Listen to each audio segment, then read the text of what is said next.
Okay, good morning. Well, today we're going to try and talk about still photography.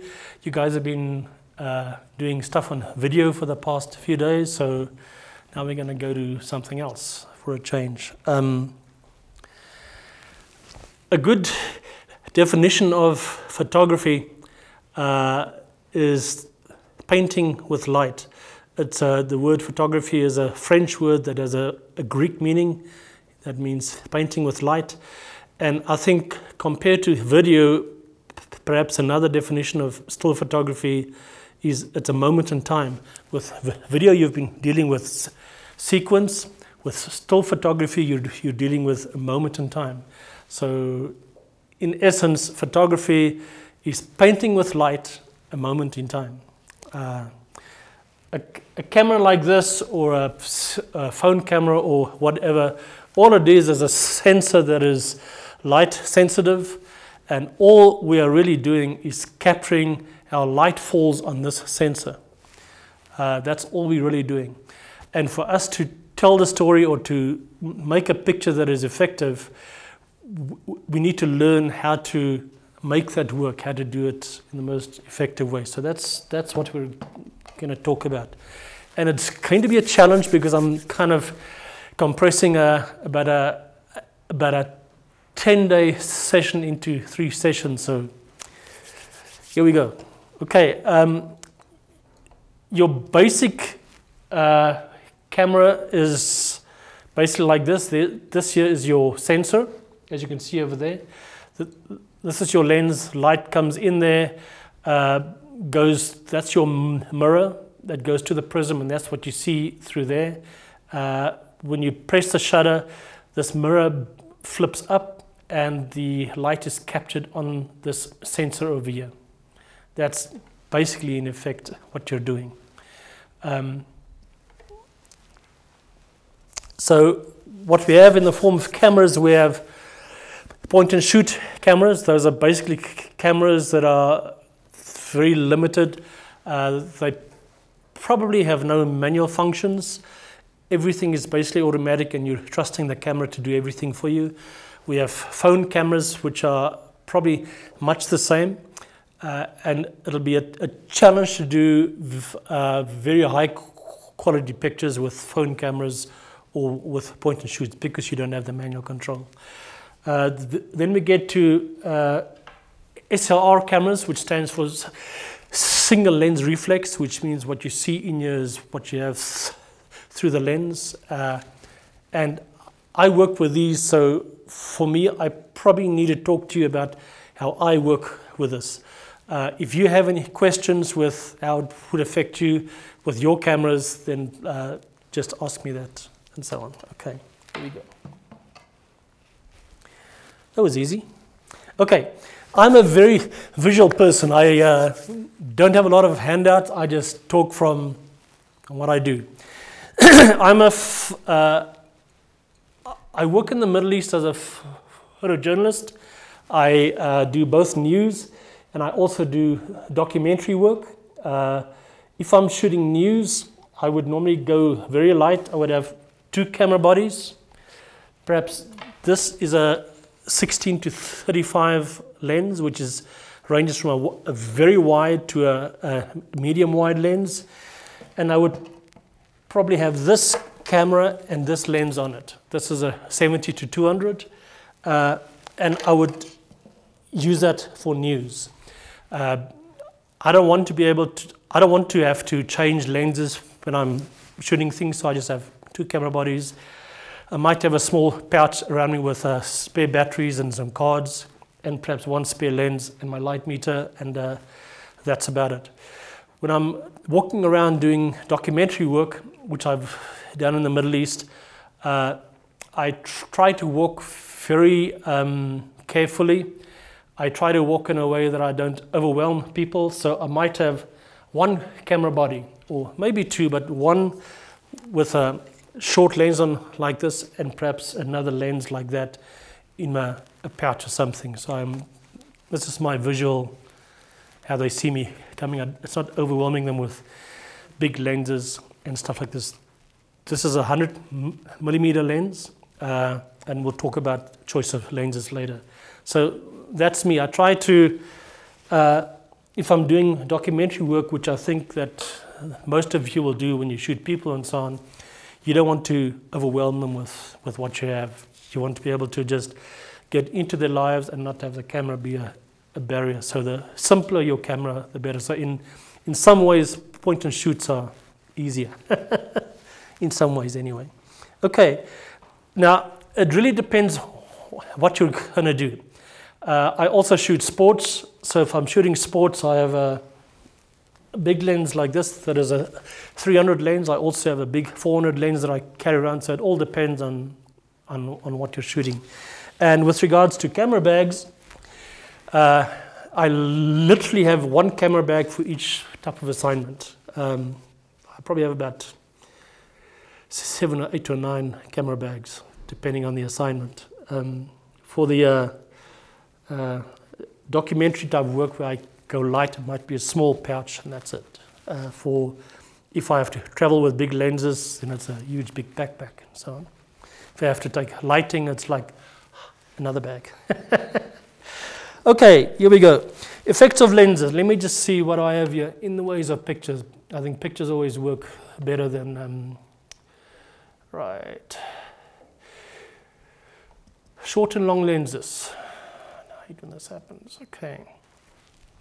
Now, the effect that you get with different lenses will affect how the viewer sees your pictures and so on. Here's a rule of thumb. The longer your lens, the more it emphasizes strength and size. The longer your lens, the more it emphasizes strength and size. The wider your lens, it might look a bit smaller than it really is. A longer lens will compress things and so on. For example, Sylvester Stallone in the movies looked really big and strong and so on, right? And yet he's only like 5'6" or 5'7". The use of long lenses on him compresses his features so he looks like this Rambo guy. So you can use that if you're wanting to show someone strong, and that's how you want to portray the person. Using a longer lens will give that perception to your viewer. If you use a wider lens, it'll give you a sense of being there. Many of the top photographers only use a wide-angle lens. They go in and they're 2 or 3 feet from their, maybe 4 feet from their subjects, and that's how they work. But yet their style lets the viewer feel that they're right there in the middle of them. So it really depends on your personal style, but those are the type of things that your choice of lens will do and so on. So here's a few pictures. This is taken with a long lens, and you can see it's totally compressed. I mean, the guy's shoulders are basically on top of everything else. This was done with a really long lens. Actually, I think it was this 70-200. The mosque in the background is probably about 2 miles away, and I just zoomed in on this front wire figure, and I lined them up so the mosque looks much bigger. If that was shot with a wide lens, your mosque would have been maybe that size in there. See that? So by using a long lens, your background is also larger compared to your foreground. Okay, this was shot with a 35mm. So there's a lot actually in the picture that it includes. This was shot at the pyramids, and everybody asked me, "Where's that cave? Where's that cave?" And this was shot with an ultra wide angle, and the actual slit was about that big. I wedged my camera in there, and it just gave me another sense of the same shot that everybody does. So shot with a wide angle, This was shot probably with a 35. It gives you a sense of being there. I mean, here's the stairs, there's the shoes down there, and the boy over there. That is shot with a 35, and doesn't that make you feel that you're right there? The perspective of the whole thing makes you feel that you're standing there and looking on. If you had a long lens, it would have given you the perception that you're standing far away and you're just spying in, but this gives you an idea that they're allowing you to be there. These are all shot with long lenses, these portraits, and you can see that when you use a long lens, it blows out the background much easier. You guys see that? This was shot with a short lens, with a 35. Long lens. That was shot with the ultra wide angle, and it's really nice for just like street photography, because you put your camera down and the guy doesn't know, and you put it in a self time and you press a button and he's looking at you, you know. That's shot with a long lens, and you can see over here, I mean, this guy was about probably 5'7", 5'8", yet he looks really strong because of the compression. Long lens again. And this was shot with a short lens. I chewed cut with a sheikh and so on. Well, I'm not even going to try and explain that. But anyway, it was a small confined area of about, I was sitting probably 4 feet from him, and we shared for about 2 or 3 hours. So, I mean, I was limited to a wide angle lens for this. This is a wide angle lens, and because it's a wide lens, I can include the main character and the other guy there as well.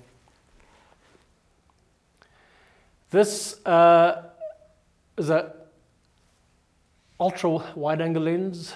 There's a long story with this picture, which I can tell you another time. And that's the same guy. This was at the 16mm end, and that was at the 35mm end. And I just moved a bit closer. And there, that's not lens distortion, the house was actually falling down. Or leaned over. Okay. I like often using a wide angle lens, going close to one subject, and then having something else in the background.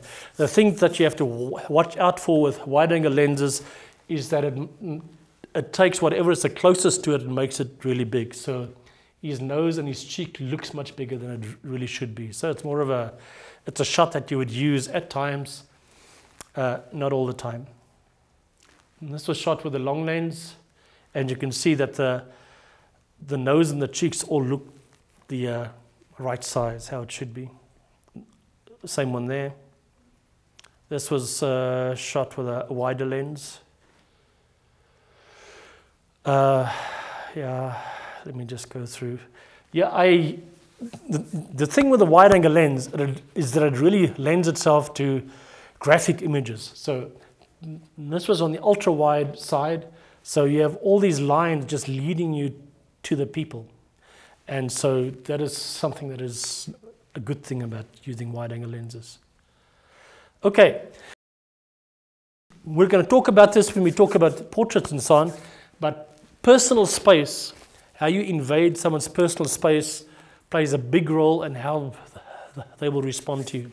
I had a lens on here, a 35mm. This was in Darfur, and I came closer and I took a shot, and they were kind of nice and neutral, and I got a bit closer, and they warmed up a bit, and I got a bit closer, and they became shy. You see that? Let's go again. That's you see the expression on their face? A bit closer into their personal space, a bit closer, and there's a different dynamic there. So be aware of your personal space or their personal space, how it's going to affect your thing and so on. This is a shot with a really wide angle. I was laying flat down, and if I used a longer lens, I would never have been able to get the shot. It's a shot with probably around about a 600mm lens, and everything is highly compressed. This is shot with a wide-angle lens, and you can see it leads from one to the other. I don't know why. That's a long lens, and here you can see that dune looks really high, doesn't it? And a long lens will emphasize height and strength. This is shot with a wide lens, and again, a wide lens will give you more of a sense of graphic thing. This is shot with a wide lens. I had him reach out to me, and I framed it through his hands. Same thing there, wide ends. And this was with a long lens. We had a little standing competition when we were photographing the presidential elections in Yemen. All the photographers tried to see how many eyes we could line up in one frame. So I won with 5. And that picture wouldn't have been possible with a wide angle, because you wanted them stacked on top of each other, and that's what a long lens does. Same thing over there, long lens, and it just stacks the things, your subject matter, close to each other. A long lens also gives you a tremendous effect of a composition at times. With a long lens, you can isolate your important areas, and the rest just be part of the background. That mountain looks high, doesn't it? However, the top of that mountain was probably just like over there. But the fact that I cropped the top off leaves it to your imagination as to whether that's a high mountain or not. And if you don't see it, you always think it's really high. So that's also how you can use a long lens to it. This is a long lens, and I use the zoom at the same time.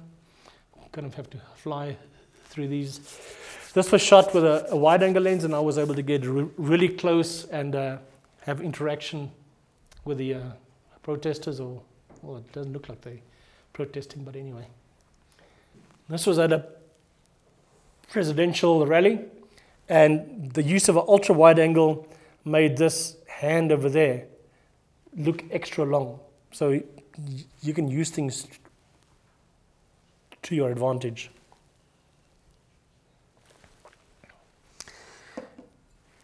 And very often when you're shooting things like this, you sometimes are looking for things that are just a little bit different. If you're just shooting something and you have 100 pictures like that, and there's one picture of the same thing that is different, that's the picture that your editor will choose, because in the news there'll be 100 pictures portraying that, but if you have a picture that is different, so I often just see if I can get that extension that you get with a shorter lens.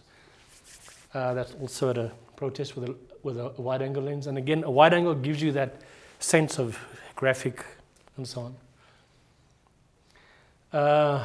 Wide angle from low, wide angle. I think we need to kind of go through these. A wide angle allowed me to frame this picture between these two heads, which I don't think I would have been able to do with a longer lens. And we're back there. Low angle, wide angle, and we're back there. Okay. Does anybody have any questions with regards to that? Okay. Here we go. Short and long lenses. Let's talk about shutter speed. How am I doing for time? I think okay. We'll see. With shutter speed, you have to remember that certain shutter speeds will stop action, and other shutter speeds will cause motion. Now, motion is not wrong. As a matter of fact, if you want to use motion, do it in the extreme. Don't shoot something that is halfway in motion and halfway sharp. You normally want something in the extreme, either motion or totally sharp. Generally, if you want to shoot a lot of motion, if you're shooting a jogger running by, you will probably want your shutter speed at about 1/15 of a second or somewhere around there. If they're racing by, probably probably about 1/60th of a second. And that'll give you motion blur where the background is nicely blurred with something of them sharp as they go by. If you want to stop action like ball sports and stuff like that, you should probably be trying to get at least 1/800th of a second in order to stop motion. This is a tennis, and the ball is kind of blurry, but it's mostly sharp. This is 1,000th of a second, you guys can see there. That type of motion is fine because everything else is sharp. When you go here, that's the same thing. The ball is over there and it's slightly blurry, but the rest of it is sharp, so that's fine. This is at night where light drops immensely, and this was 500th of a second. So 500th of a second will still stop that action, but there'll be a stack of motion on the ball and the racket. I deliberately shot a basketball game with motion, and I think that's probably about a 30th of a second or something. I don't know, shot with film, duh. But I think it was between 1/15th and 1/30th of a second, and as they would come, I would just pan with them like this, and I would pan with them and then just take the picture as they went. And many pictures were throwaways, but the few that worked really worked. So don't be afraid to use motion. Same thing there, same game. Same one there. And this is called zoom. So you make sure that you have a aperture combination that gives you a slow shutter speed. And then when you take the picture,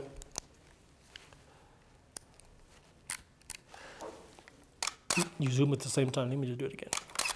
You zoom at the same time as you take the picture, and you get that effect like that. Can you believe it? No Photoshop. Just actually in camera. This was at, it was at some other world event. I panned as they took the picture. This is track and field, same thing. That's also a zoom shot. Okay, I need to quickly talk to you about white balance. Who of you know what is white balance? White balance, when our eyes look at the light, our body does kind of a auto white balance. We see things as white and brown and green and stuff like that, but actually these lights are brown light, it's yellow light.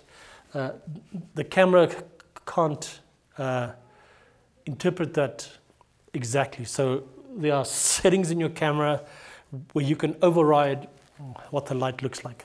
For example, if we're shooting outdoors, sunlight is like our normal setting and so on.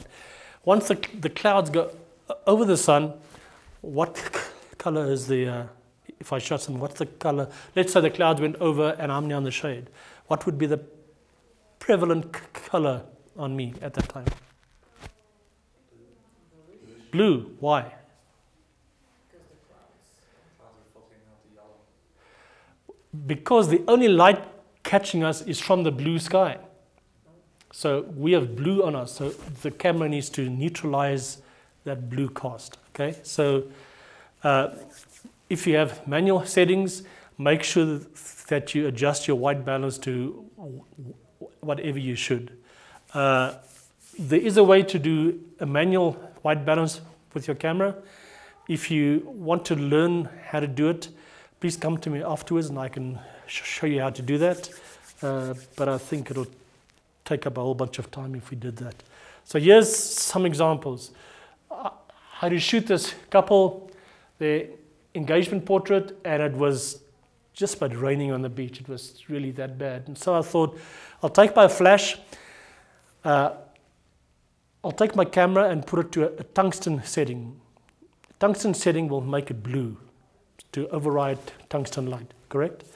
So I put my camera on a tungsten setting and I put a warm gel over my flash. So I flashed them, and that's what I got.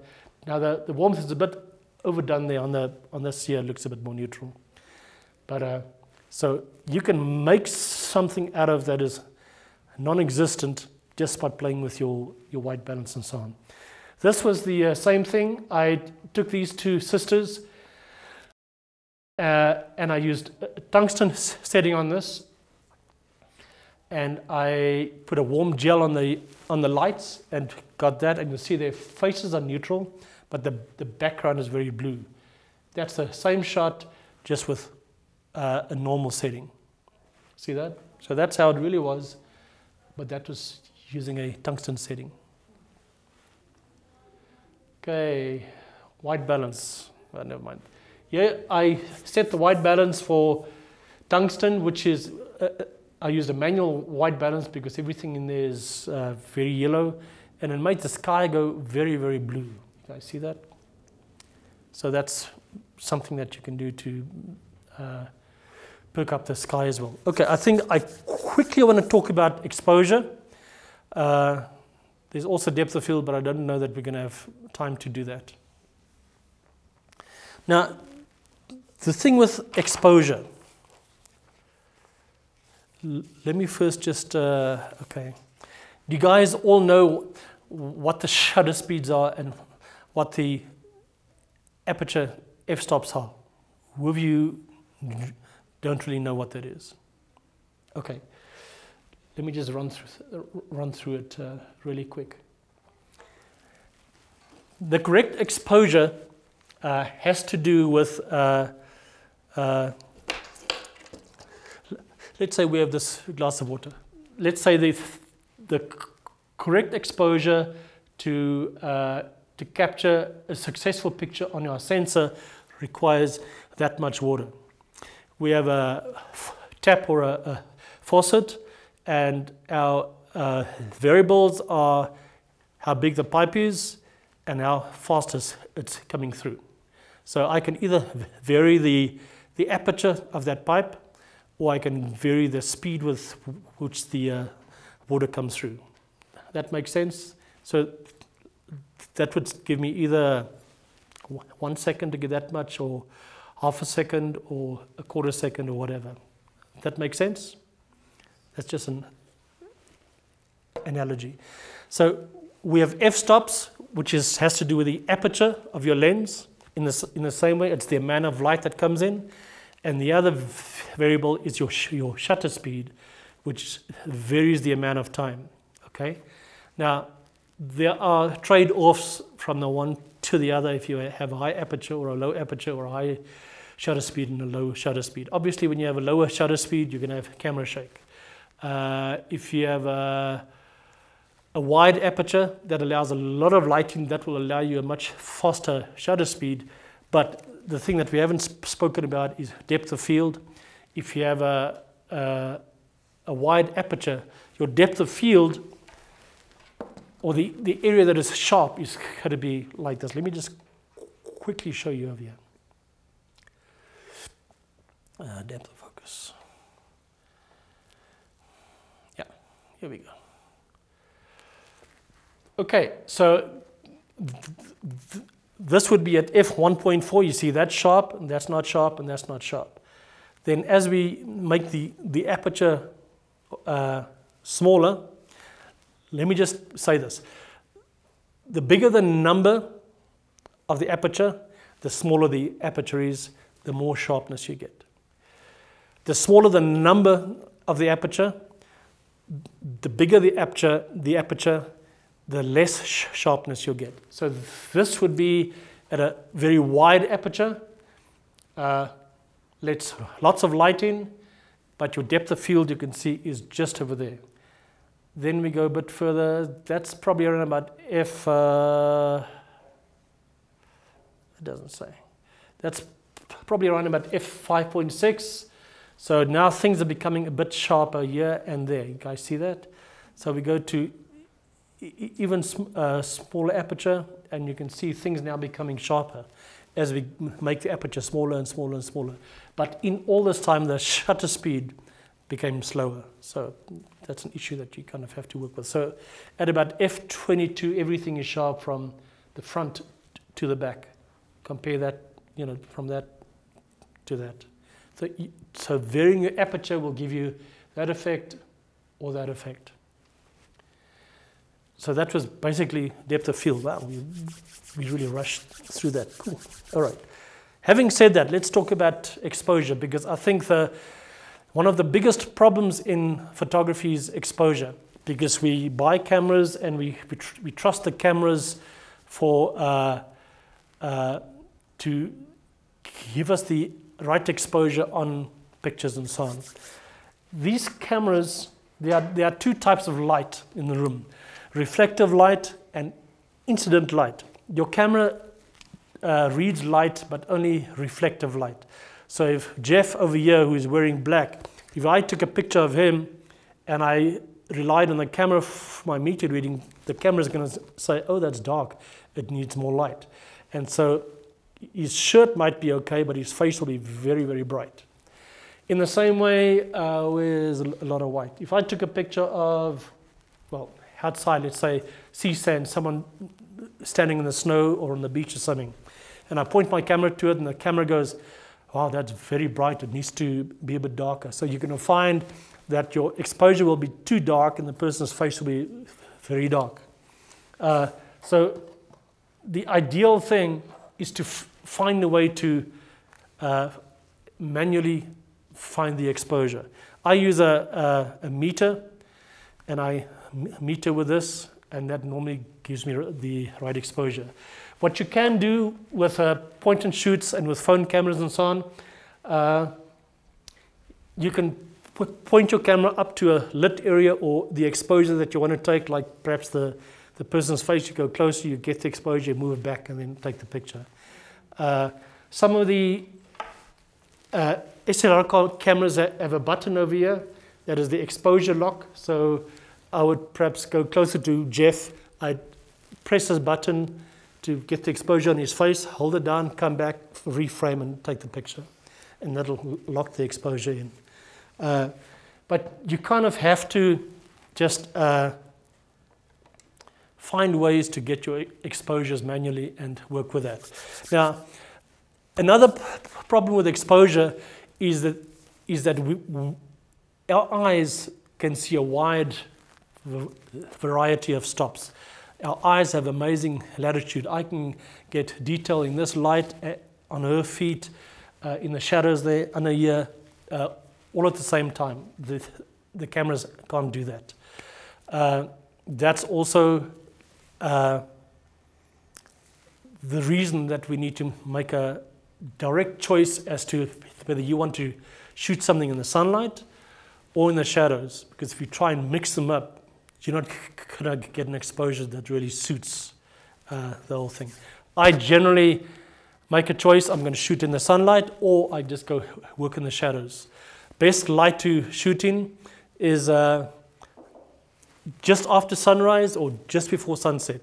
If it goes an hour each way, I just go into the shadows and I do my documentary work in the shadows. I'm going to give you some ideas of exposure really quick. A friend of mine asked me to if I would teach him that. So I said, okay. And we did some exercises on manual exposures and so on. Here I told him to point the camera to the bright buildings over there. And he took his meter reading on that. He set his camera to that. And then I took a picture of that. And you can see there's dark areas, but that's fine. The lit areas are what we were working with. Again there, same thing there. I pointed it out to him, so if I'm over here and I put my camera on automatic, that's the picture it'll give me. Compare that to those. See that? This is washed out because it's trying to compensate for all the dark areas. Yeah, I took a picture of him to prove the same point. My camera metered for that. I then took a manual meter reading and I took that shot, and now all of a sudden he's not washed out, there's modeling on the face and so on. Your skin tone actually looks natural. By the way, exposure and white balance are the most important ingredients that you have to get right in order to get good skin tones. Again, the combination of the right exposure and the right white balance will give you the right skin tone. If you want saturation in your pictures, again, right white balance and right exposure will take your photography up 10 notches. You will see that. Okay, same thing there. And just by exposing for the highlights over here, I was able to work with silhouettes. If I shot this in automatic, it would try to have exposed for this dark area as well, and it would have totally been a waste. Right.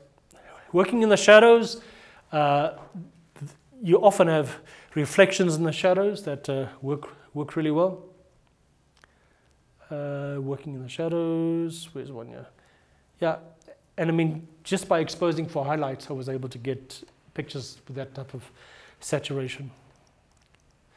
Okay, here's an example. My exposure is on this building over here and the blue sky. I saw this guy sitting over there, and my exposure is still over there because that's what it's supposed to be. Took a picture of him with that exposure, and obviously that doesn't work. I then chose to take an exposure of the shadow areas, and all of a sudden, the picture of him works much better, but now your background is too bright. So here's the issue, that you normally can't mix bright sunlight and shadows. You have to choose somewhere where you work. All right, let me just go to one other thing here. And I think we're about out of time. Where can I see? Okay, these pictures are shot in open shadow, and we'll talk about that when we do natural photography. Open shadow is when the light is hitting the ground in front of you, but you're in the shadow. And you'll see that it gives amazing light. The open shadow areas, that one as well. This one as well. Open shadows. That's in bright sunlight. This is like the last 5 minutes of the day. And you can see that there's a nice glow on the person and stuff like that. Okay, I had the problem once. I think we're about out of time, but anyway, I had the problem once. I had to shoot something in Darfur, and it was in the middle of the day. It was a news event, and what do? They wear white clothes. They are very dark skinned. So I chose to point them against the light, and I exposed for the shadows.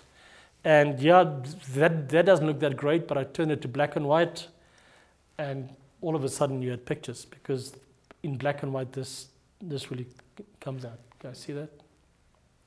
So don't be afraid to problem solve your lighting situation. So we talked about aperture and shutter speed.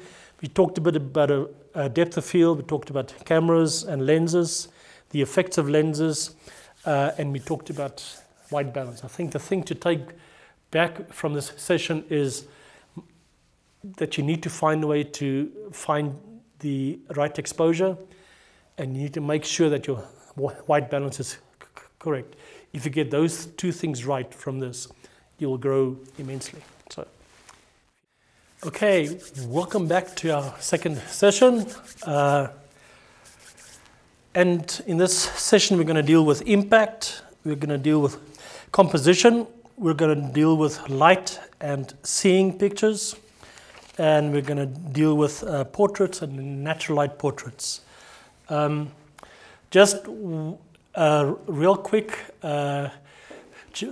Jeff here told me the name of an app for the iPhone which can apparently change or control aperture and white balance, and it's called Almost DSLR, as you can see on the screen. So if you are using a camera phone and it's an iPhone, you should be able to use that. Okay, impact. Now there are two types of impact. There's impact that is called the wow factor. The picture comes up and you go, wow, okay, that's impact. There's also another type of impact called subtle impact. Subtle impact is something you look at the picture and go, and then you look at it and go, and then a day later you go, wow. So that's kind of subtle impact. So a picture of subtle impact is a picture that you might have on your wall as an art piece. A picture that has a wow factor, that has immediate impact, is probably not something that you would see on someone's wall. If you have a picture of someone hitting a tennis ball and it's a great sports shot and stuff like that, and it's on your wall, and the first day you go, that's really great, and a week later you go, oh, that's a nice shot of him, and then another week goes by and you go, huh. And by the fourth week you just walk past it. Whereas if you have a picture that has subtle impact, it'll grow on you. Now, for us as photographers, in the news and in the documentary world, and also in the commercial world, we probably want to have pictures that has that immediate impact. We need the impact when someone looks at the picture and it draws them right into it. So the one's not bad impact and the one's good impact are just different. Here's a picture over here, shot by a friend of mine. Breaks all the rules. The girl's right in the middle. The highlights over there. There's dirt and trash over there. There's stuff down here. There's all types of ways that it's breaking the rules. The hand is there, but yet the picture works because it has impact. If a picture has impact, there could be aesthetic problems with it. But if the picture has impact and it works, then that's the most important thing. Now, impact is normally a combination of a number of factors. It's a combination of exceptionally interesting composition, color balance and saturation, subject matter, simplicity, a relevant or a clean background, good light, spatial tension, mystique, if there's a mystery about the picture, and an unusualness about a picture. So all those things can add to the impact of a picture. And very often you can't really say why this has got impact, but it does. This picture has impact. Why? Because of the bright colors. I mean, the person's face is interesting, yes, but the blue and the red just, really work well together. If this was light gray and a brown backdrop, would probably, just have faded away as a picture.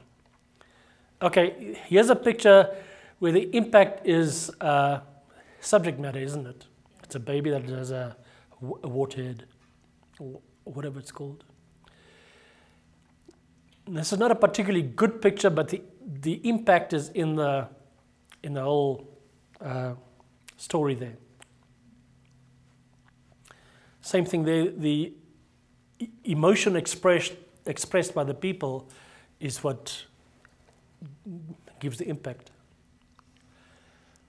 Same thing here. This might be a combination of light and facial expression.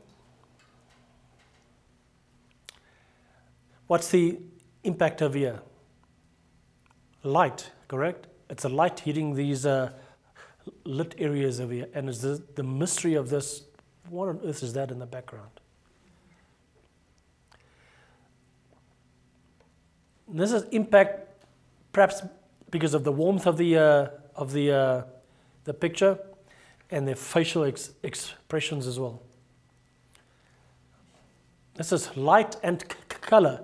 This the face here is warm, and there's this blue background. This is totally a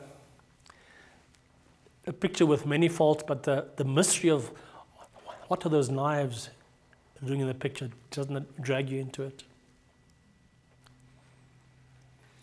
Let's see, let's go through.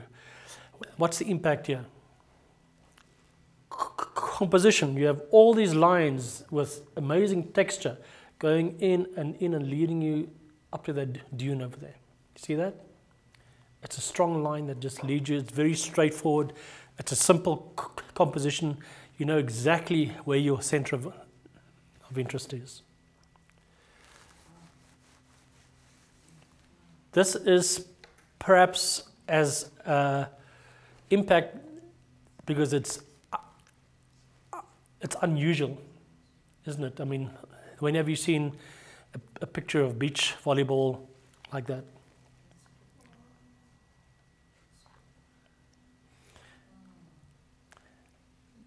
Totally horrible picture, but the impact is that in Yemen, women wear black, they wear long gloves in 100-degree weather, Fahrenheit, and work in the field, and they all wear these hats, and they're fully covered.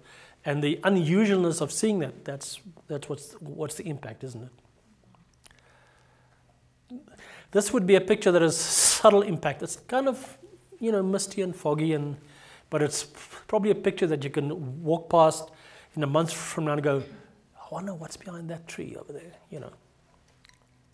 Here also it's a landscape, and maybe the mystery between the blue over there and these lines and these shadows is perhaps what gives it impact.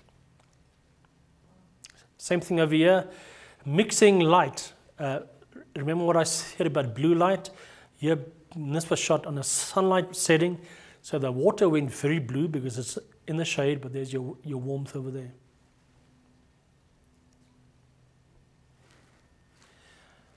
Here it is light, very early morning light in San Diego, warm cliffs. What are this? This would be composition, right? All these lines are leading to your center of interest. It's very, very clear what your center of interest is. Now this is an absolutely horrible picture. I both like it and I don't like it. I wish I had the time to have moved around and not had these guys in the frame. But the unusualness of having a guy over here with a falcon on his shoulder makes it interesting. It's an unusual angle of kids playing. That's an unusual angle. It's at the Cave Church in Cairo. They had just cleaned the floors. There's a huge cave. And I saw the reflection, and I went down and took a picture of the reflection, and I thought, I'm sure someone is going to walk past there any minute. So I was just ready, and when they walked past, I took the picture. So it's both light and perhaps unusualness. Totally unreal, unusual. A pool table in the middle of the street. Yeah, whatever. Okay. Why do you guys think that one has impact? What makes it attractive? Light and the lines, right? All the lines running around. We're back there. Okay, so that was impact. If you're going to have impact in your pictures, it doesn't matter what your exposure is as long as it's got impact. But you'll find if your exposures and white balance right, it'll be good pictures. Okay. Okay, let's go look at composition. And we're going to have to really run through that because there's so much in that. There are many, many, many different types of composition. As you can see, there's something called spatial elements, thirds and fifths, S composition, a circular composition, backgrounds, triangles, and I don't know that we'll have time to go through all of them. The main thing that you have to look for is when you have your picture, if the picture has a sense of triangles in it, you will know that you have good composition. So let's go to triangles. All right. Right. Here's a picture, and you can see there's a kind of a triangle like that. There's a kind of a, not many triangles, there's a kind of a triangle over there like that. So the way he's facing this way and that way like that is kind of a triangle. His shoulders are at an angle. So there are a few triangles in there that gives you a sense of good composition. This picture is a nice picture, but it doesn't have a good sense of composition because she's looking straight at me. There's no sense of diagonals or anything in there. This has a strong sense of composition because wherever you look, there are triangles. There's a ear there that has a triangle. There's the nose that has a triangle. There's this line like this that's a triangle. The head like that is a triangle. This area here is a triangle. So this has a strong sense of composition. Here too, a lot of triangles in there. Gives you a good sense of this. The bat running through there. These lines give you a good sense of composition because of the triangles. This one has a lot of triangles like that. You can see the triangle with all that over there. This has a lot of triangles because of the wide angle lens. This has a strong sense of a triangle because of that, like that. The nose that is strong over there. This has a sense of triangle from there to there to there to there. Triangles. This one I don't think has that strong a sense of, well, maybe because of these lines over there, there are triangles. There's a triangle happening over there and so on, maybe. There's a lot of triangles in there and back to there. So basically, you can look at your pictures, and if you can see triangles, you can be sure that you have good composition. If you don't see them, you might need to work a bit on them. And especially when you're shooting people, if you're able to either move around or have them move around, most of the time it'll be you, so they're not head on. That'll help your composition. If you're shooting someone, their shoulders at a different angle, that's better than just head on and stuff like that. Okay, let me quickly go to framing. Don't be afraid to frame things. Remember I told you about this cave that I found, big cave, small cave at the pyramids. Just don't be afraid to frame things. The idea of composition is that it's very clear what your center of interest is. Your composition will lead your eye to what you want your viewer to see. Here it's obviously this area over here. That's pretty obvious. You know where it is. You know what you're looking at.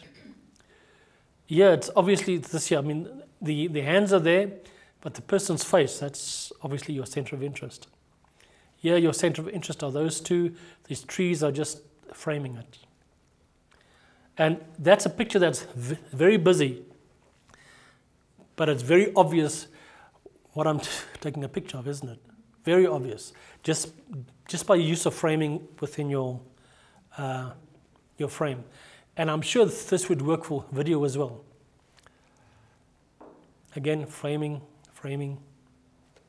Back to the pointy things. Okay.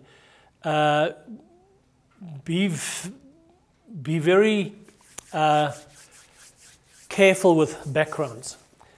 Understand that your eye wants to, if you have text in the picture, your eye wants to go read it. For us to look at this as Westerners, our eyes go there. If you show this to an Arabic person, he's reading this first before his eye goes there. And we'll go to a shot that's like that. In sport, you often have to deal with backgrounds that are really horrible. So you use long lenses and wide apertures to try and blow the background out. Okay, would that be a good composition?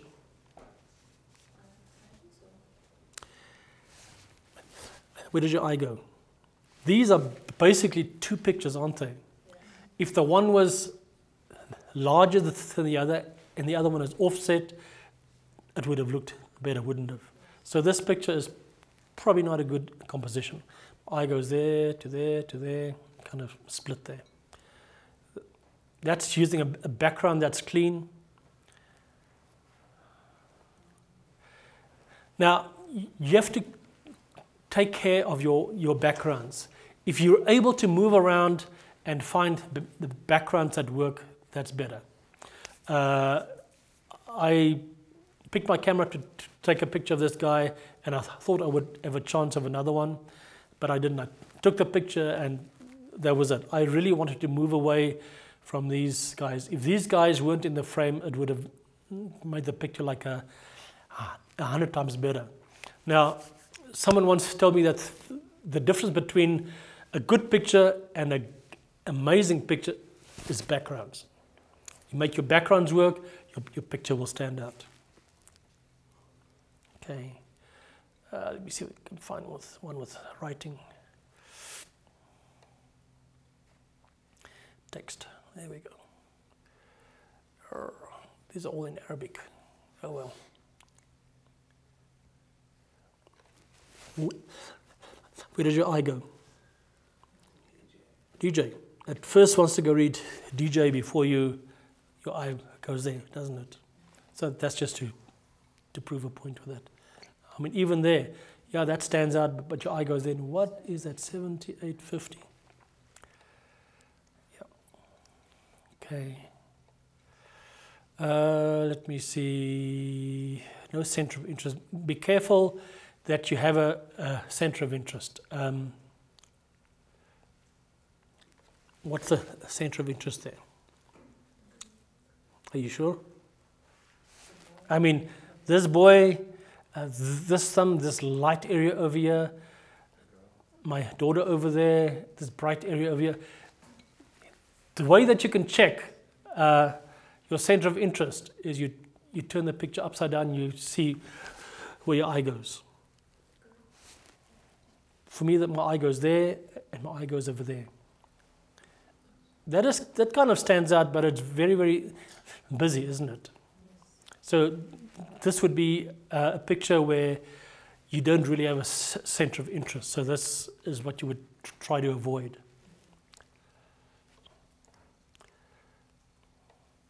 Okay, here's another picture with really no center of interest. So it's not a good picture that would have impact. Here we can see what the center of interest is. That's the old tree in Monument Valley. By the way, that's not photoshopped. It was exactly like that. It was shot with film. You know, that little plastic stuff. Okay, I think we kind of need to move on. Let me see. Thirds. Thirds are probably one of the things. There are two things that you could probably learn in composition that will help you get a good sense of composition. First thing is to place things on thirds and not in the middle. So here you can see in this picture, that's your center of interest, and everything points back to that. This is placed on 1/3 with a bit of space in the front. Same thing over there, a bit offset over there. Now, here's the thing. How would it affect this picture if that kid was looking that way? Would totally affect the picture, wouldn't it? So be careful where you place your people in the frame and which way they're looking, because that would influence it. Generally, not always, generally you want them looking into the frame. And there are times that it works when it's the other way around, but generally it's the other way around. I just said a big nothing there, but anyway. Yeah, there we go. So that one is also on a third. Okay. Light traps. Be careful of light traps. What do I mean? Where did this thing go to? That went away. I don't know. Light traps are when we have... there's the picture. Where did your eye go? Give you a clue. Goes right here. See that? So then I cropped it down and I fixed the exposure. And look where your eye goes now. It goes straight to the car. There's still a fault over here. This little white area over here. Someone once told me that when you're ready to frame your shot, look in the corners and make sure your corners work. I should really have made sure that I didn't have this white area in the corner. All right, those are light traps. Okay, I think let's go to portraiture. Well, let's go to light and seeing light really quick. Do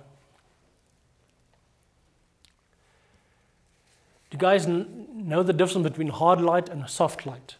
If we use sunlight or flash, that is how you would have it. There would be a hard shadow and very hard definition on the subject.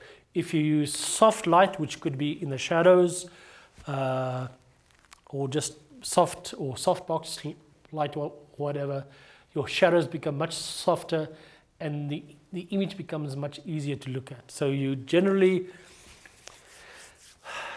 if you're working with portraits, you generally want to use as soft light as possible.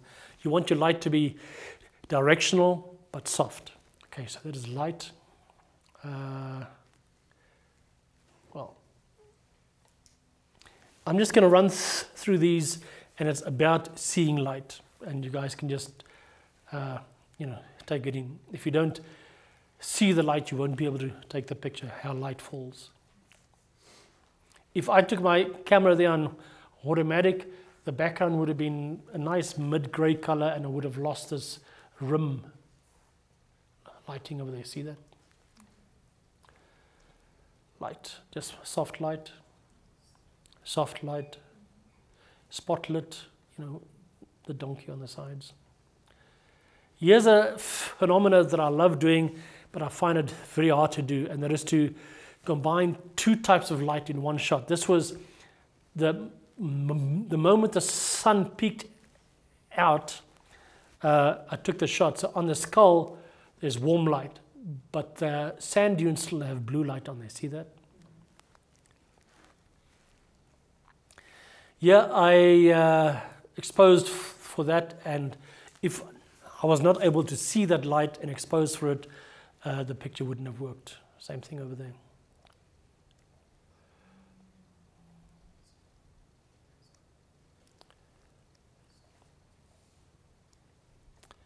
Okay, let's go to portraiture, because that's, I think, as news photographers and as people who love people, I think most of the stuff that we'll be doing is portraits, are portraits. Portraits are very interesting. The eye is the soul to a person. So the most important thing in a portrait are the eyes. It's very important that there's a light in the eye when you shoot that. So very often you have to maneuver your model in such a way that there's light in the eye. Now obviously if I'm working or walking in an area where nobody knows me and they're not really models, I'm just doing it, what do? I mean, I pick my camera up and I say, may I take a picture? And they say, yeah, sure. And I pick my camera up and there's no light in the eye. What do? Well, I normally just move around until and they follow me with their eyes. I mean, that's what they do. I move myself around them until I find a composition, number one, that's pleasing. Number two, that there's some light that comes into the eyes, and then I take the picture. So there are things that you can do to make things happen. Okay, natural light portraits. What's the most important thing in portraits, apart from the eyes? Composition, okay. What else? How about skin tone? You want the skin tone to be right, so your white balance has to be right on, okay? This is the time that you want to get your white balance right. You need to make sure that your exposure is correct, obviously. Another very important thing to understand is that when you're shooting a person, you want to shoot the person in such a way that the light will wrap around the person, that the light will model the face. as far as possible, you never want to use direct flash, because direct flash will just make the features flat. You want to be able to have the light model the side of the face. You know, the cheeks need to be shown round, not just bright. And so you want to see a little bit of a shadow now and again. So you want the light to model the face. Okay. If you have a choice of who you photograph, be careful if the model is wearing logos or writing on their clothing, because your eye will go there. It will go straight to, what does that say? Oh, that says Nike, do your thing, you know, whatever, before it goes into the face. Very important with natural portraits is that you might be walking down the street. So how do you make contact? In the Middle East, I know that people love to invite you in for tea. So I walk until someone invites me in for tea, and we spend some time. Build a rapport with the people. If you show that you care for people, they will allow you to take portraits. Very often in the Middle East, where it's a shame-based culture, someone would say, no, you can't take pictures, no, you can't. And I'd explain, you know, God made you beautiful. You, inside you, there's beauty. There's God made you hospitable. You love relationships. You're generous. I'm trying to capture the beauty inside. And they go, okay, because you've gone past what they think is ugly. And when you explain it to them like that, mostly that works. At times you just get a guy, and then whatever. Natural light portraits. Okay, let's go to pictures, because else we're not going to get to it. Okay. Most of the time, like I said, I shoot in open shadow. And open shadow gives you this lovely, hey, where'd you go to? Okay. Mostly give you that lovely modeling on the face. See that? Light in the eye, everything. Just with working in the shadows. That's in bright sunlight, late light, and that works as well, but it has to be really light or very early light. That was indoors, sunlight. Yeah, the person was clothed in a veil, and I knew it would be really hard to photograph that in bright light. So I turned her against the light, and I exposed for the shadows. In shadows. And this was about the middle of the day, and I just chose to expose for the shadows, and it actually made this very interesting little pattern over there. Shadows. No idea why that one's there. This is window light from the side.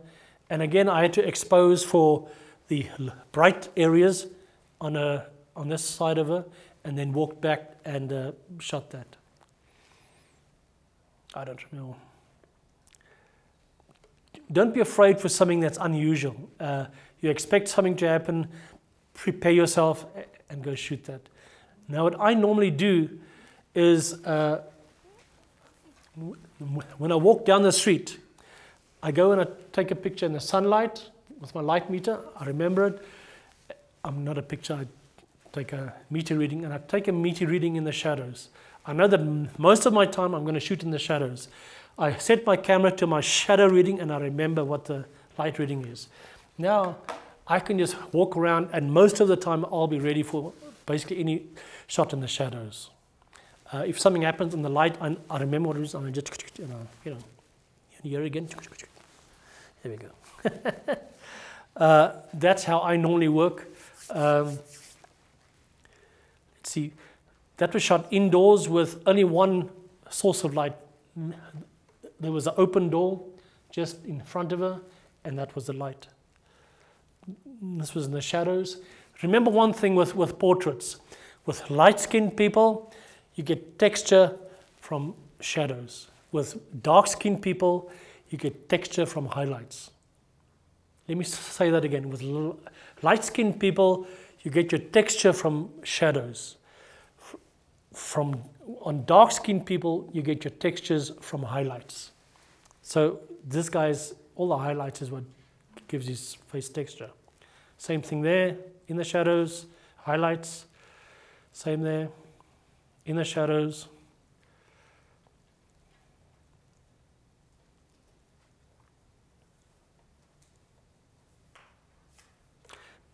And this was very close to the middle of the day.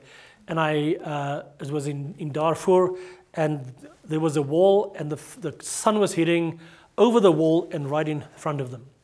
And that was basically the light bouncing up from the ground. All of those are like that.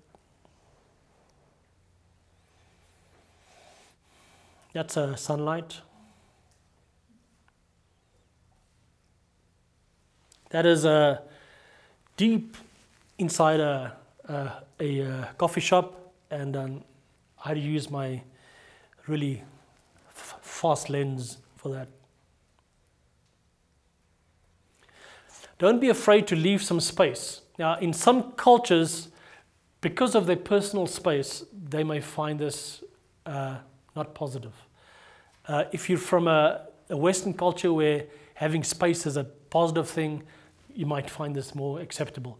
In the Middle East, where everybody is very close together, they don't seem to like this type of space. So it's very cultural how it is. But don't be afraid to shoot something like that, because this is a great area for text if you're going to have it used.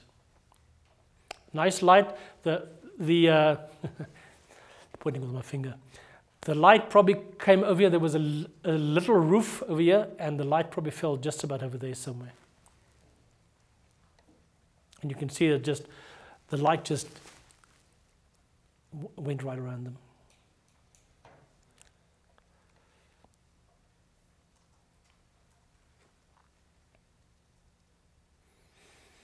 Natural light. Some portraits I had to do in South Africa. Some celebs.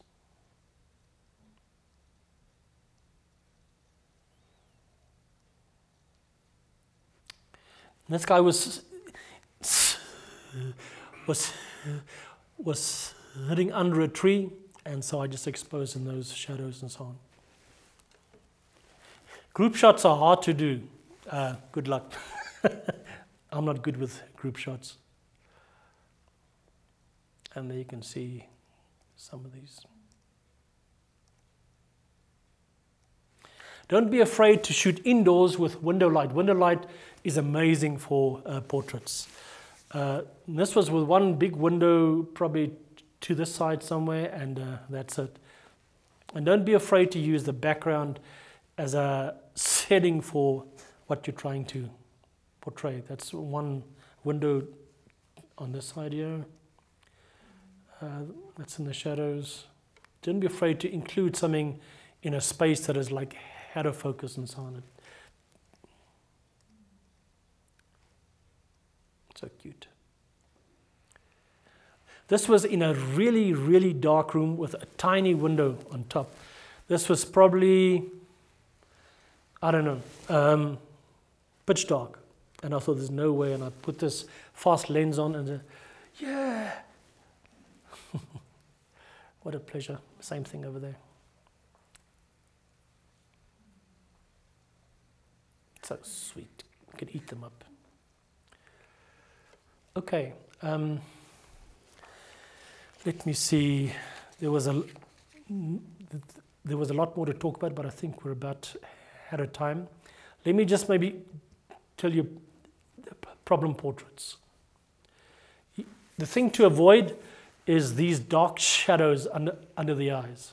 So the next picture, I took them and I had them sit in the shade, and yeah, it's a bad picture, but it was just to show, comparing that to that, how you can get detail in the eyes and stuff like that. What's the problem there?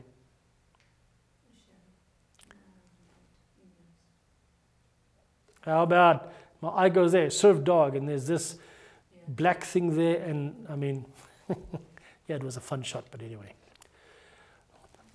What's the problem there? possibly white balance. What else? No catch light. Huge thing. No catch light. How about this one?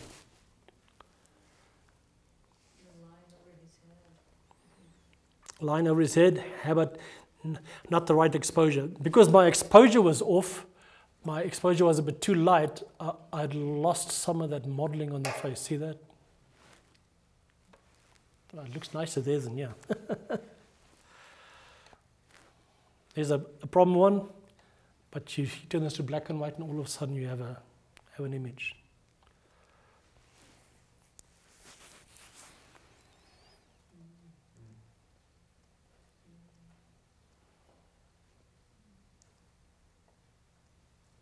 Okay.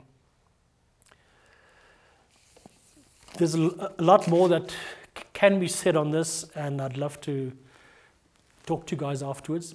But do you have any questions? Hi there.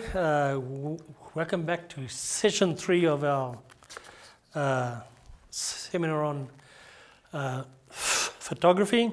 And in this session, we're going to talk about news, about photojournalism, storytelling, and we're also going to touch on ethics as well, what to do and what not to do, and things like that.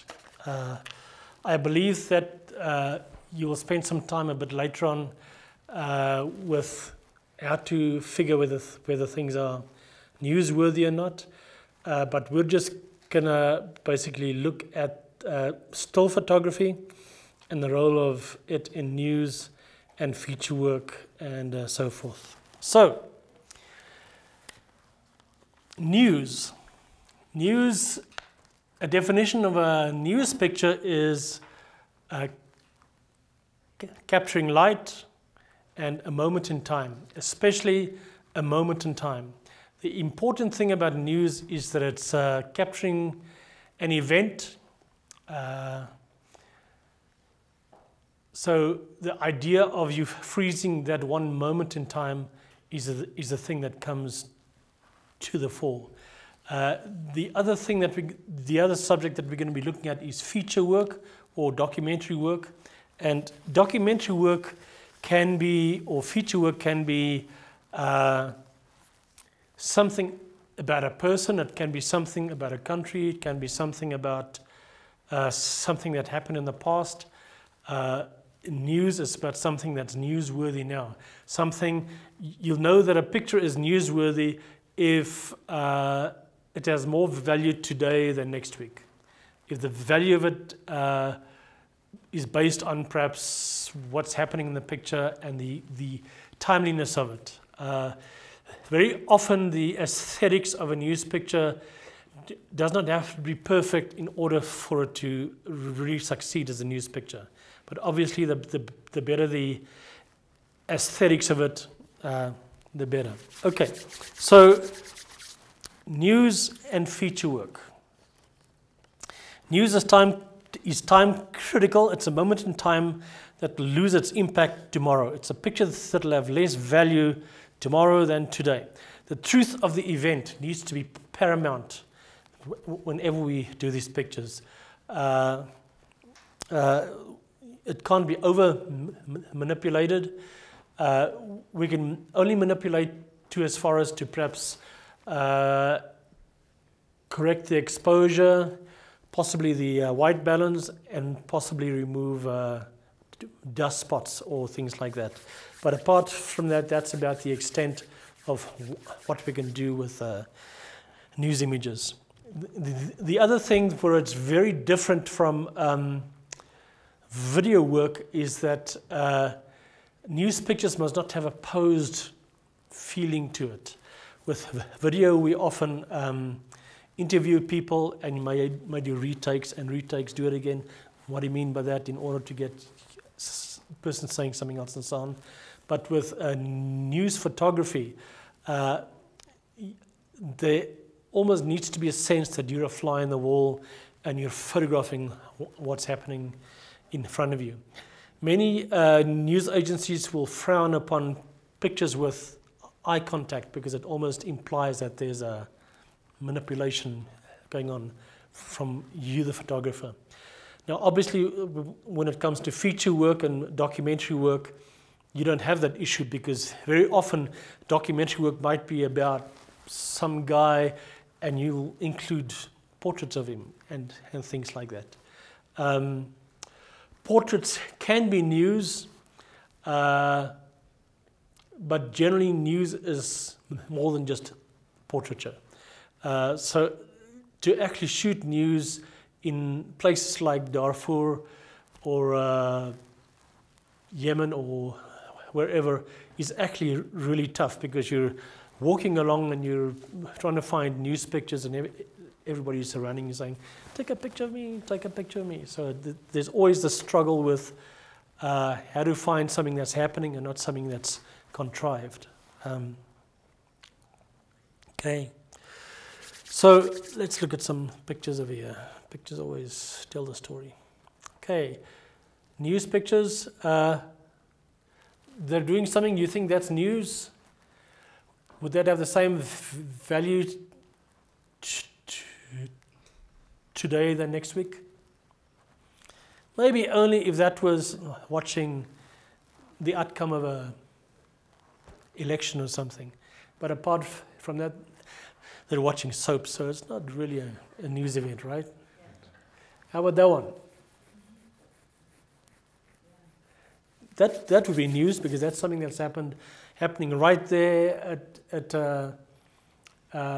it could be part of a feature work as well, but that's an event happening right there. It's not posed, it is very real. And obviously news would be, pictures would be classed differently as news depending on where you live. You might not have an interest in this happening in Oregon, but if a small kid was being tattooed in this city, and it might be news over here, but not somewhere else. Okay, these are ladies waiting at a clinic in Darfur, so it could be news. Many of them may have been raped. We don't know. We don't know yet. If it was a news story about rape victims of that day, yes. This would probably more fall under feature because it looks just like people waiting. Same thing there. That is probably a feature, not news because about a guy watering his tomatoes. Would that be news?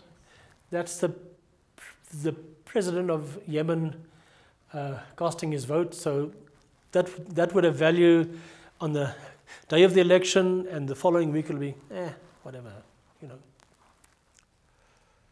And that one there, it's a speech by the president, and yes, it has value right now, but tomorrow is just some guy speaking into a microphone. How about that one? That could be both, right? It could be a story about this guy over here. I know that was at an election rally in Yemen. Could be either. It could be, if it was about if the picture was published in context for the actual rally on that day, it would be news. If it was published in context of something else, it would be a feature. How about that one? News or... That looks like news, right? It's one of the rivals of the campaign. And yeah, these days nobody knows who he is, so it's lost its impact. News or feature? That would be feature, right? Because it's like crossing the road, but yeah. How about that one? That one was also shot at the rally, at the election rally in Yemen, but it has more of a feature feel to it, doesn't it? I mean, there's interaction between him and me, so How about that one? News or feature? Well, not really for that sheep, but I mean,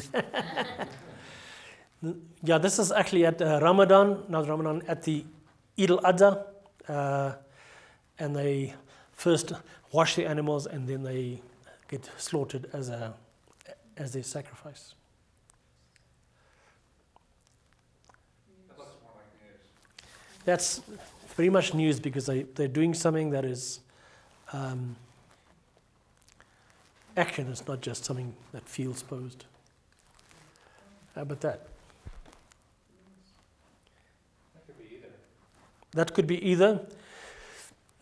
This specific one was news during the Eid al-Adha when they slaughtered all the animals. The government gave like 100 heads of sheep to feed 50,000 people in a refugee camp. So that was very much news, and it was very much, the news was that they gave 100 heads of sheep to feed 50,000 people. How's it going to feed 50,000 people type thing? That's news, right? That's something happening right away. It's timely.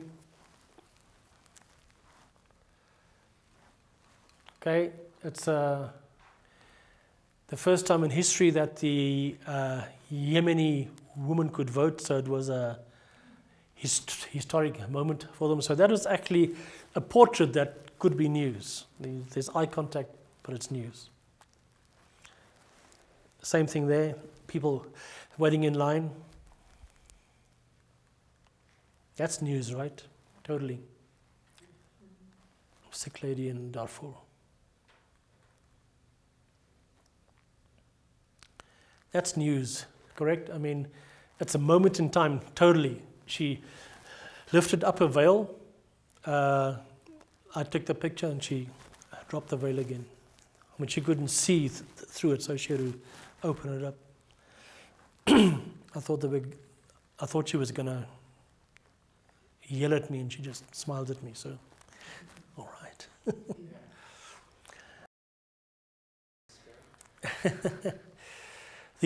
That's news. That's also at the elections in Yemen, and they were searching everybody coming in. That is news, although it looks like a feature. This guy was 100 years old when he voted, 110, sorry, on the day that they voted in Yemen. That has a feature look to it, but it's also news. I kind of just put my camera over the voting bin, and I just wildly shot down. This is news in Cairo about 2 years back, I believe. The side of a mountain came loose and fell on top of a whole bunch of homes. So these guys are all digging under the rubble for people and so on. So that would be news. I was traveling in Turkey on a bus, and we were like a few miles away, and this plane came off the runway. And by the time the bus got past it, I had time to shoot one picture. So that's my picture of an air crash when nothing happened. But so that is absolutely no value except on that one day. That's also that slaughtering. And we're back there. So that's the difference between news and okay, here's stuff from the Egypt protests. I'm just going to run through it earlier on this year.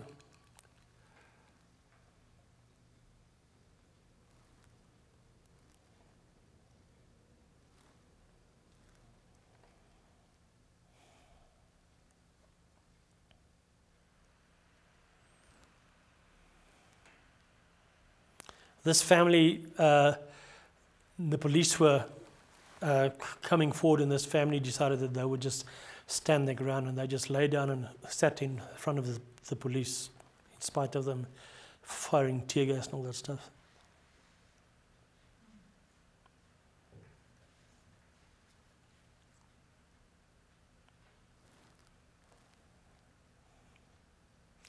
And believe me, tear gas really hurts your nose and eyes.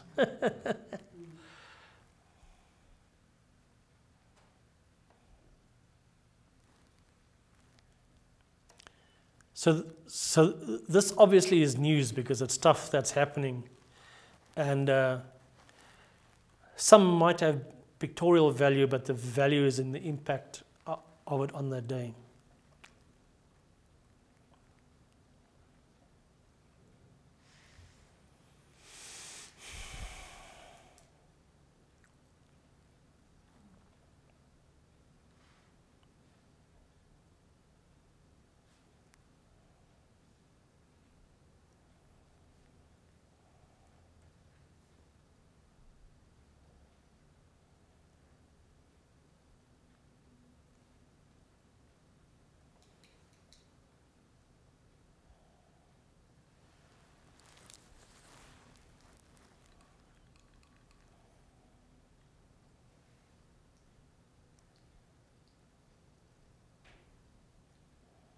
And out of nowhere, this tour bus came with a bunch of tourists. They were like, okay. Tanks in a peaceful neighborhood. This part here is really amazing.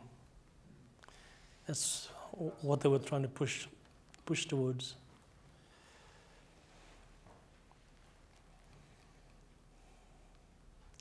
So these are obviously news pictures. I just kind of have to run through it for the sake of time.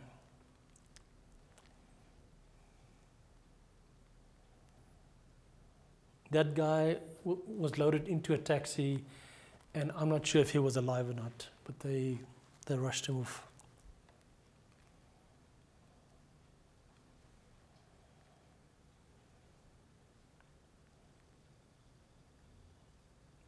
Doing a CPR on a guy.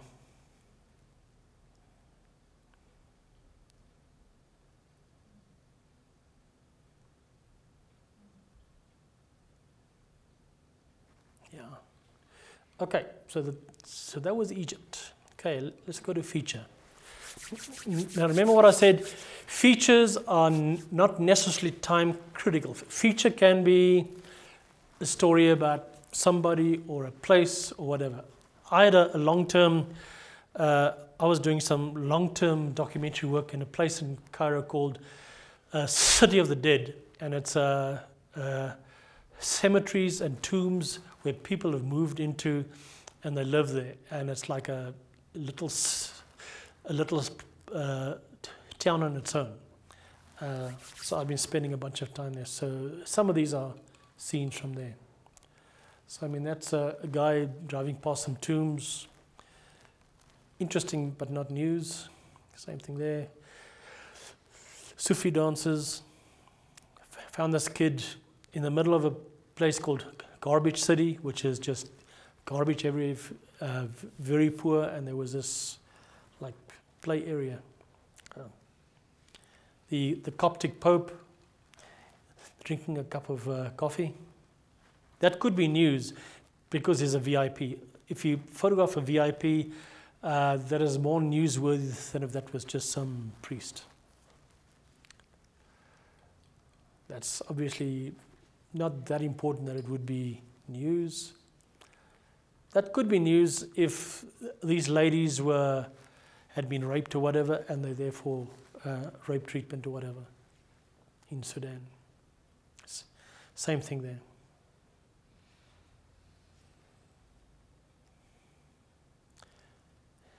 This guy's little story was that in the middle of the refugee camp in Darfur, he was growing tomatoes, and he had his little farming thing going there. The best tomatoes I ever tasted. Pretty amazing. That's them right there. This is about when I still lived in South Africa, the Ndebele people, and I had a long-term documentary work going with a number of families. So this was one of the families that I went back to over 4 or 5 years at a time. Zulu dancer, nothing newsworthy there. Old lady who is fully veiled, eating something from a cup, thinking we can't see her. That could be feature or news, right? It depends on the context. Nothing there that says it's a news thing, except that it's a guy at a place where they trade camels in Cairo, one of the office workers.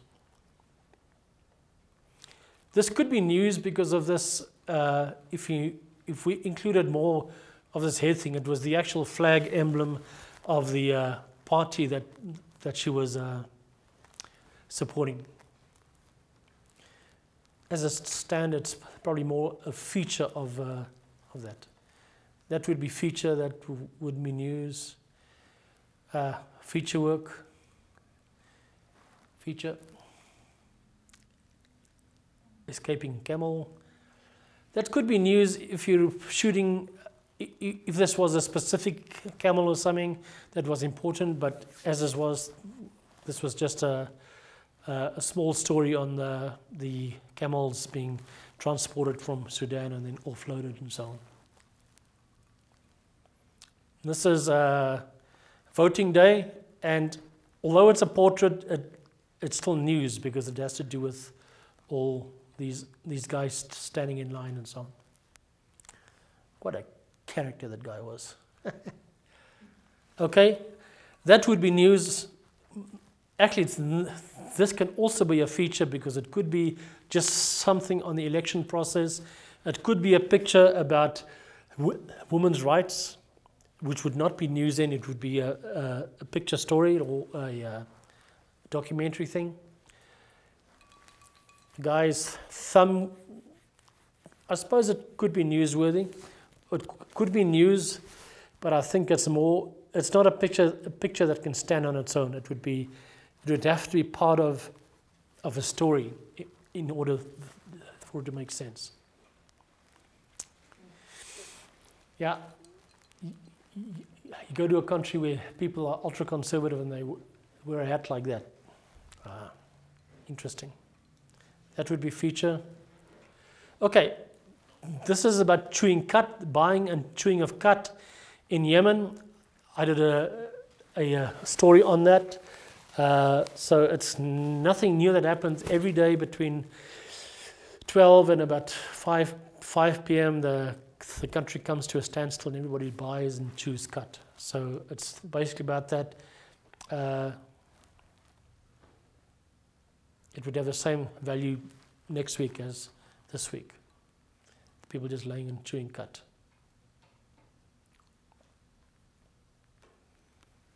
This is again the camel market. That would be featured. It's not newsworthy. It's not something happening. Now, here's that guy again.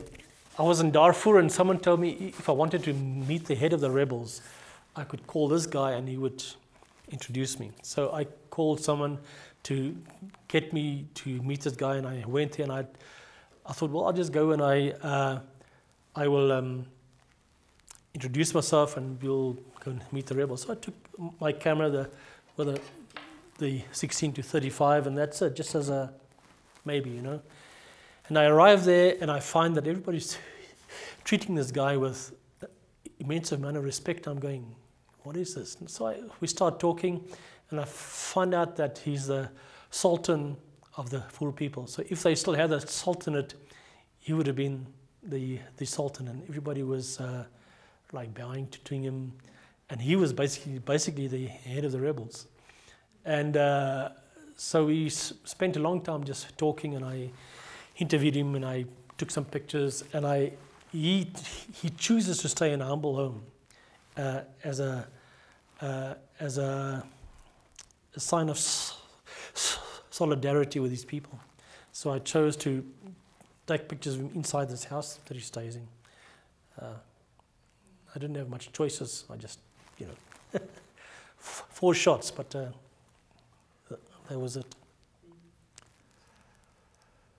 Okay, and we're back there.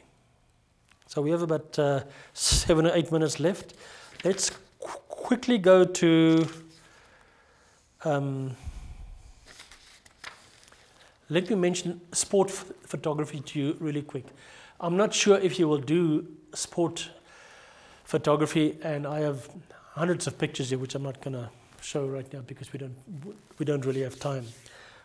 Sport photography is about peak action, and it's about emotion. Those are the two things in sport photography. If you're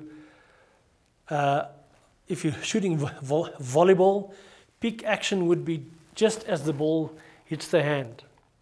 If the hand's over here and the ball's over there, it's not peak action, it's when it actually hits. Very often with sport photography, you have to shoot very tight, and you very often would have to push the shutter before you actually see the ball enter the frame.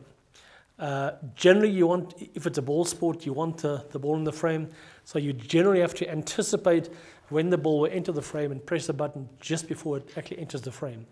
With tennis and volleyball, if you see the ball in the frame, it's too late. So you have to go, when the guy goes, then you know, now's the time. Yeah. Then the other thing about sport is emotion, and very often the hardest shots to do in sport is the jubilation or dejection right after they win a point or lose a point, because they go, ah! And it's gone. I mean, it's as fast as that. So you can often go shoot and go, and then it's gone, you know. So if you're shooting sport, you keep your eye on the subject until after everything has happened and there's no more emotions going on.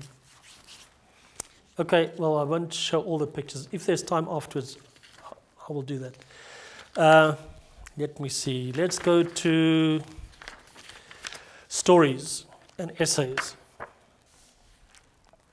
Okay, stories. Here we go. I want you to say something really quick. Please make a point of captioning your pictures.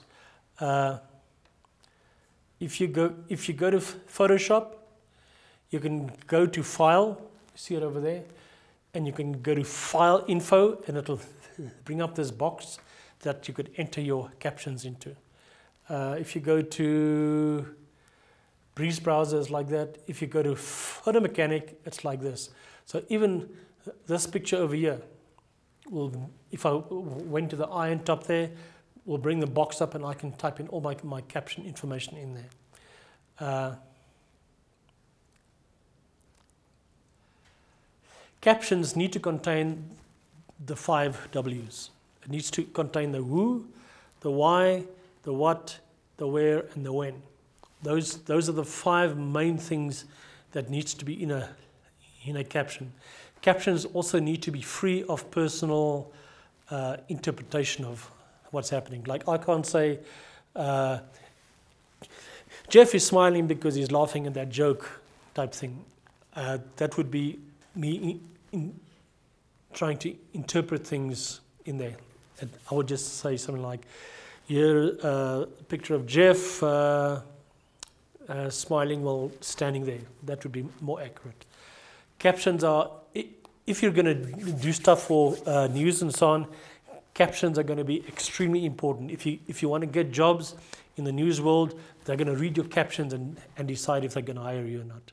Captions are really important. So let's go to stories.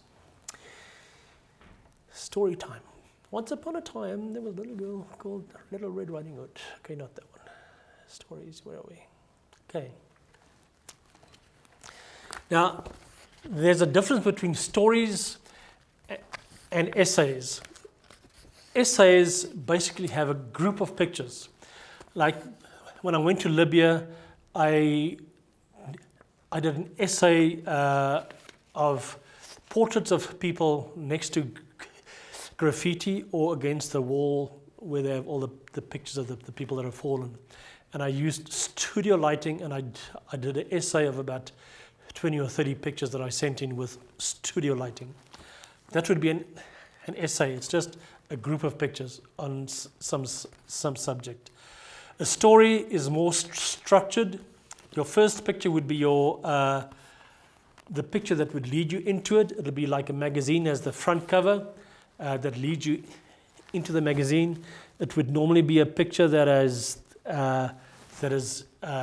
great pictorial value. At the end, your last shot in the story would be a picture that would round everything up. It kind of just closes the door.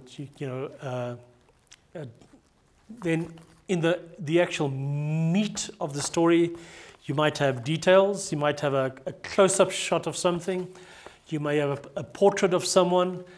You may have a long shot. You may have a wide shot, and things like that.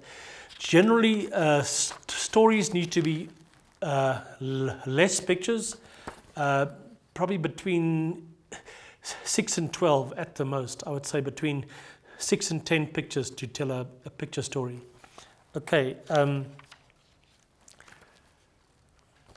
let's go and look at some pictures. That's the best thing that we can do.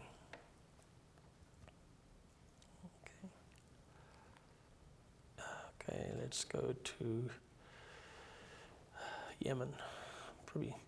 Okay, here was my photo essay of the stuff that I sent in from for Yemen. I had 25 pictures, and I'll just run through it. And the agency could choose what they wanted to use, and so on. So that was about the elections, election day, basically everything, and they could put something together from that.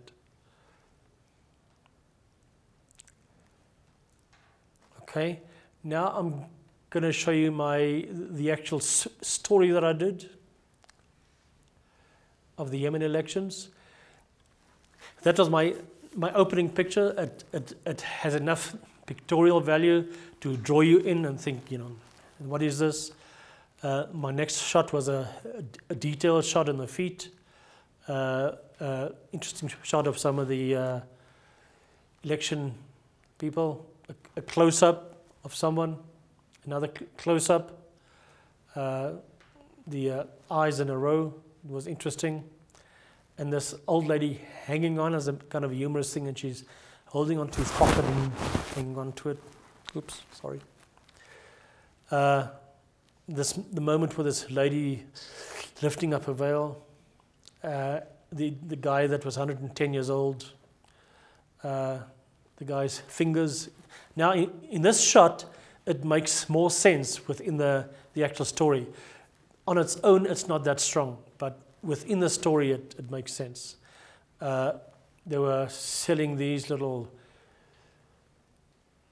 bracelets, and that's the voter card, and the guy who won, and that's him giving his victory speech, and that was the closer.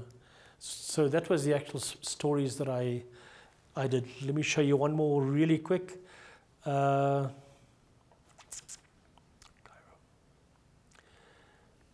The rock slide. Here's the pictures that I sent in.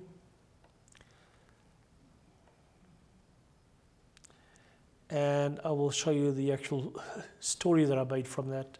It was hard to do a story in this because I had access for about 3 hours, that's it, in the whole thing.